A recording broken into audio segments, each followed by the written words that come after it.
महाराज जी, किसी वस्तु से यदि मोह ज्यादा हो जाए तो उसे कंट्रोल कैसे करें? भगवान से प्रार्थना करने पर। जब हम कहीं आसक्त हो जाते हैं, किसी वस्तु, व्यक्ति, व्यसन, स्थान, तो हमें सामर्थ्य की जरूरत होती है।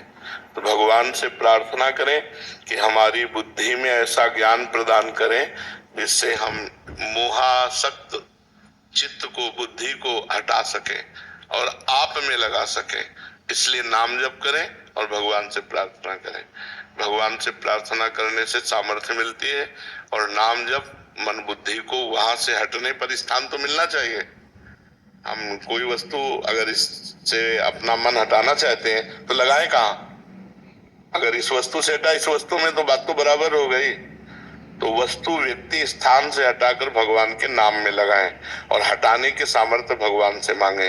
भगवान विवेक दे देंगे, ज्ञान दे देंगे, वो बड़े कृपालु हैं।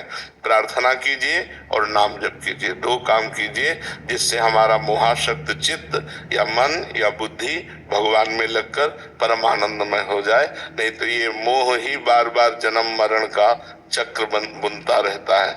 हिरण से मोह हो गया भरत जी को, तो अगला जन्म हिरण का होना पड़ा।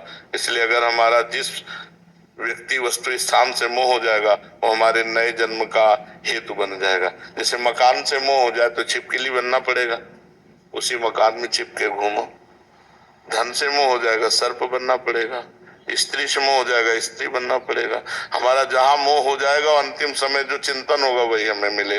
इसलिए हम भगवान से प्यार करें, भगवान का नाम जप करें, भगवान से प्रार्थना करें कि हमारा मन संसार में ना आसक्त होकर आप में आसक्त हो। शुभम जी। श्री हरिवंश महाराज जी, कुछ दिन तो दिनचर्या सही चलती है पर आलस्य व प्रमाद के कारण एक तार नहीं चल पाती। दिनचर्या कभी ना टूटे महाराज जी, इसके लिए क्या करना होता है? ब्रह्मचर्य की कमी और आहार की अशुद्धि, इन दो से दिनचर्या पे फर्क पड़ता है, अन्यथा नहीं पड़ता।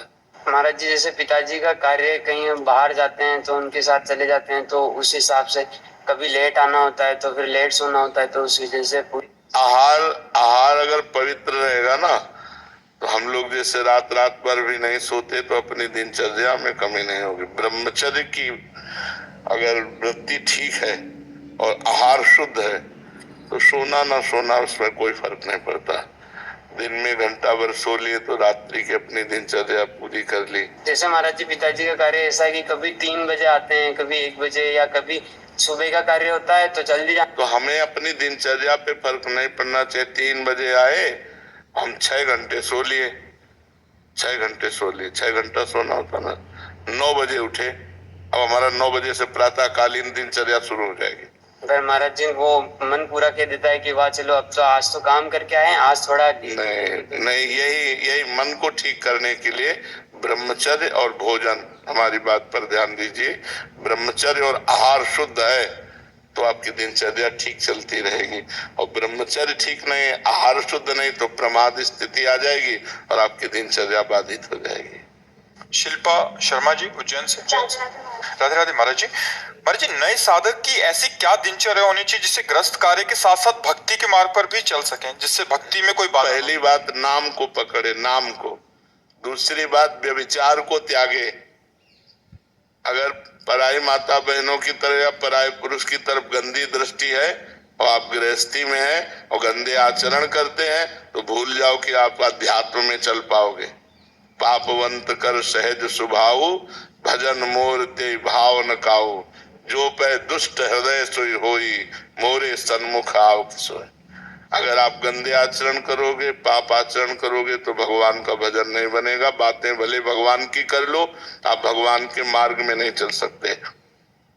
तो पहले हमको चाहिए कि नाम जप करके, नाम जप के प्रभाव से पापाचरण का त्याग करें।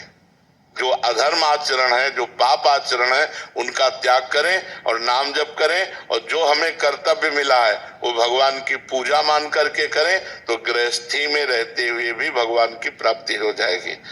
गृहस्थी में रहकर जो पापाचरण होते हैं उनके कारण भी भगवत प्राप्ति